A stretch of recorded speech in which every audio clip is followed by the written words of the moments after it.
अगर आप भी शरीर को अंदर से साफ करना चाहते हैं, अपने शरीर की गंदगी को बाहर निकालना चाहते हैं, वो भी बिल्कुल नेचुरल तरीके से बिना किसी साइड इफेक्ट के, किसी भी उम्र में, तो डेफिनेटली आज का मेरा ये वीडियो इतना पावरफुल होने वाला है, इतना इफेक्टिव होने वाला है कि आप याद करते रह जाएंगे। बस कुछ मिनट मेरी इस वीडियो को ध्यान से सुनने में दे दीजिए, आपकी लाइफ चेंज हो जाएगी। चलिए स्टार्ट करते हैं आज का बेहतरीन सा वीडियो। दोस्तों, अगर शरीर को बीमारियों से बचाने का कोई बेहतरीन तरीका है तो वो है फास्टिंग।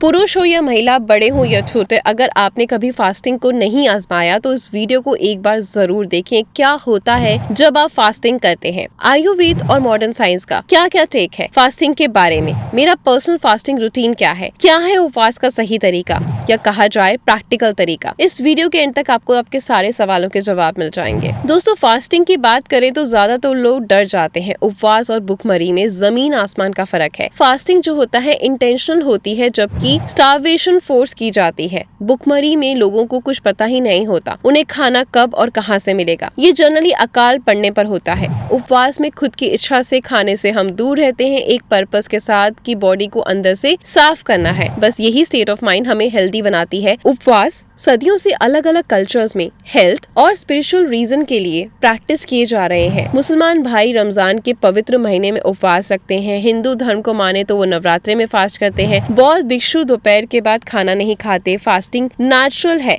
ये कोई इत्तेफाक की बात नहीं कि जब हम बीमार होते हैं तो हमारी भूख बहुत कम हो जाती है। ऐसा ही जानवरों के साथ भी होता है। लेकिन फास्ट क्यों रखा, क्या ये नॉर्मल है? दरअसल हमेशा कुछ ना कुछ खाते रहना नॉर्मल नहीं। फास्टिंग एक ऐसी चीज है जहाँ मॉडर्न साइंस और आयुर्वेद दोनों ही एक दूसरे से सहमत हैं। दोनों के अनुसार फास्टिंग के लाजवाब बेनिफिट्स हैं, जिससे शरीर आपका अंदर से साफ हो जाता है। आयुर्वेद की बात करें कि जब हम उपवास रखते हैं तो शरीर की छोटी से छोटी नाड़ियां साफ होने लगती हैं। इस बात का प्रूफ आपको रोज सुबह उठने के बाद मिलता है। जब हम सोते हैं तो वो भी एक आपका फास्टेस्ट स्टेट ही होता है। आयुर्वेद के अनुसार मतलब चाहे कोई भी बीमारी क्यों ना हो, अगर फास्टिंग सही तरीके से की जाए तो आपको उससे आराम जरूर मिलेगा। मॉडर्न साइंस ने भी काफी एक्सपेरिमेंट्स के बाद ये निष्कर्ष निकाला है कि फास्टिंग शरीर को सेलुलर लेवल तथा डिटॉक्सिफाई करती है। 2016 में जापान के एक सेल बायोलॉजिस्ट को ऑटोफेजी के लिए नोबेल पुरस्कार से नवाजा गया। ऑटोफेजी वो प्रोसेस है जिसमें बॉडी अपने अंदर के बीमार सेल्स को खत्म करने लगती है, और ये फास्ट स्टेट में ही होता है जब सिर्फ हेल्दी सेल्स ही सरवाइव कर पाते हैं, जबकि कैंसर, सिस्ट, ट्यूमर और बाकी अनहेल्दी सेल्स खत्म होने लगते हैं। फास्टिंग सिर्फ बीमारियों के लिए नहीं बल्कि डे टू डे भी इसके बेनिफिट्स देखने को मिलते हैं, जैसे कि weight loss, improve digestion, glowing skin, लंबे घने बाल, बेटर ब्रेन पावर, या मैं यूँ कहूँ कि अल्टीमेट डिटॉक्स है जो बॉडी को चाहिए। फास्टिंग कोई नया कॉन्सेप्ट नहीं है, बस हम भूल गए हैं। कितने ही ग्रेट लोगों ने फास्टिंग को सबसे इफेक्टिव मेडिसिन बताया है। वैसे अगर फास्टिंग इतनी इफेक्टिव है तो क्यों लोग इससे डरते हैं? क्यों ऐसा जनरल परसेप्शन है कि फास्टिंग नहीं करनी चाहिए? इसका सबसे बड़ा कारण ये है कि फूड कंपनीज ने एडवर्टाइजमेंट के थ्रू हमारा ब्रेन वॉश किया है। फास्टिंग बिजनेस के लिए खराब है। इनका जंक फूड कौन खाएगा? अगर फास्ट करने पर आ जाएंगे तो दवाइयाँ कौन खरीदेगा? अगर लोगों ने फास्टिंग से बीमारियां ठीक कर ली तो एक मिनट के लिए सोच के देखिए कि एक बड़ा कारण है जिसकी वजह से आज फास्टिंग को लेकर इतना सुनने को मिलता है। लोगों को ऐसा प्रोजेक्ट किया जाता है कि फास्टिंग से मेटाबॉलिज्म कम हो जाएगा। आपको शायद ये बात जानकर हैरानी होगी कि फास्टिंग से मेटाबॉलिज्म कम नहीं बल्कि बढ़ता है। एक स्टडी के मुताबिक 4 दिन की फास्टिंग से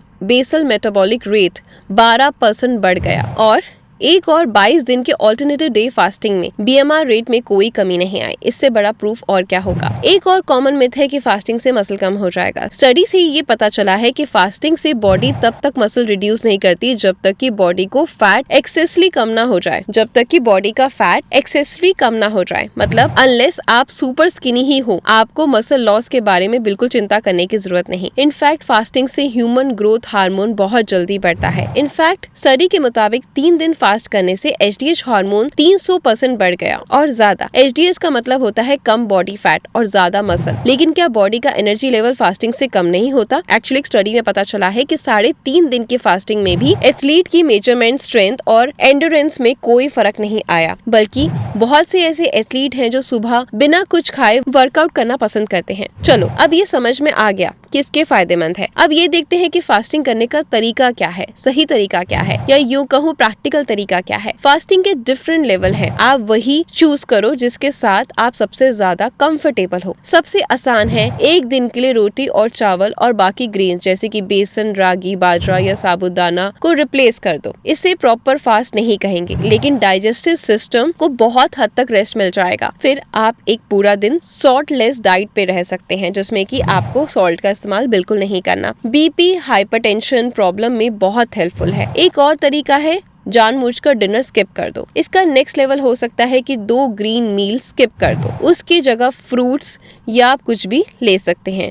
फिर आप पूरा दिन बिना अनाज के सिर्फ फ्रूट्स पे या हर्बल टीज पे और वेजिटेबल्स के साथ रह सकते हैं। फिर लगे तो सिर्फ पानी से पूरा दिन निकाल सकते हैं। फाइनली ड्राई फास्टिंग 1 से 2 दिन, बस ऐसे ही धीरे धीरे बढ़ सकते हो। आयुर्वेद की माने तो हम ऐसा 21 दिन तक कर सकते हैं बिना किसी हेल्थ प्रॉब्लम के, लेकिन ये गाइडेंस के अंडर होना चाहिए। आप किसी भी तरह का क्यों ना फास्टिंग करो, सबसे पहली चीज ये है कि स्ट्रेसफुल नहीं होना चाहिए। पनिशमेंट की तरह फील ना करो, बल्कि इस बात की सेटिस्फेक्शन रखो कि आप अपनी बॉडी के डाइजेस्टिव सिस्टम को रेस्ट दे रहे हैं और आप आपकी बॉडी के इंटेलिजेंस अंदर से रिपेयर कर रही है। जैसे फास्टिंग सही तरीके से करना जरूरी है, उसी तरह से फास्ट को सही तरीके से ब्रेक भी करना इम्पोर्टेंट है। लेमन, हनी या किसी फ्रूट से फास्ट तोड़ना चाहिए। आपका जब मन करे तब फास्ट कर सकते हैं, लेकिन सबसे आसान दिन होता है एकादशी का दिन, जिसे हमारे कल्चर में फास्टिंग के लिए बहुत अच्छा माना गया है। ये कोई सुपरस्टिशन नहीं, बल्कि प्लांटरी पोजीशन ऐसी होती है कि फूड प्रूविंग नेचुरली कम हो जाती है। फिजिकल, मेंटल और स्पिरिचुअल बेनिफिट एकादशी फास्ट में ज्यादा होते हैं। इस महीने एकादशी कब है, इसके लिए आप गूगल पर सर्च कर सकते हैं कि आपको फास्ट कब रखना है। तो आपको अपनी बॉडी टाइप के हिसाब से समझकर रखना चाहिए। अगर आप 14 साल से छोटे हैं या फिर प्रेग्नेंट हैं या फिर बीपी के पेशेंट हैं तो फास्ट अवॉइड करें। अपनी डाइट को इस हिसाब से रखें कि सूरज ढलने के बाद कुछ नहीं खाना और बाकी कभी कभी पूरे दिन की फास्टिंग रख सकते हैं। सच कहूँ तो स्टार्टिंग में थोड़ा मुश्किल लगता है, लेकिन आज मैं खुद को पहले से ज्यादा एनर्जेटिक और फिजिकली ज्यादा फिट महसूस करती हूँ। मुझे अपनी क्रिएटिव थिंकिंग और फोकस लेवल में भी काफी ज्यादा इम्प्रूवमेंट फील हुई है। तो बस ऐसे ही कुछ ना कुछ आप नया मुझसे सीखते रहिए। रोजाना गर्म पानी पिए, अपनी भूख को कंट्रोल रखें, हेल्थी चीजें खाएं और हमेशा खुश रहें और ऐसे ही मुझे अपना प्यार देते रहें। मिलते हैं कल कुछ नई चीजों के साथ। Good luck.